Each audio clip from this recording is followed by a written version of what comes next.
Este 1º de maio, as organizacións sindicais UGT e Comisións Obreiras volveron facer un chamamento á participación na manifestación na que quixeron render homenaxe ás persoas que son perseguidas e asasinadas por defender os dereitos sociais e laborais, expresando a súa solidariedade cos povos que sofren represión, ocupación e guerra. Consideran imprescindible seguir impulsando o diálogo social para reforzar o emprego digno, mellorar os salarios mediante a negociación colectiva, garantir o dereito á vivenda, especialmente danado entre a xuventude e que denuncian supón un problema social de primeira orde, ademais de avanzar en igualdade de xénero e na loita contra a violencia machista.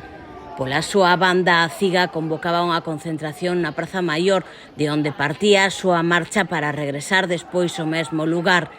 En Ourense, segundo os datos da enquisa de poboación activa do primeiro trimestre, que se publicaban o 28 de abril, amósase un pequeno descenso na taxa de desemprego, un 0,4 puntos porcentuais, pero non foi equilibrando porque aumentou o paro feminino nun 0,5 puntos. A contratación temporal segue estabilizada nun 65% desde a última reforma laboral na que se promoveu a contratación indefinida.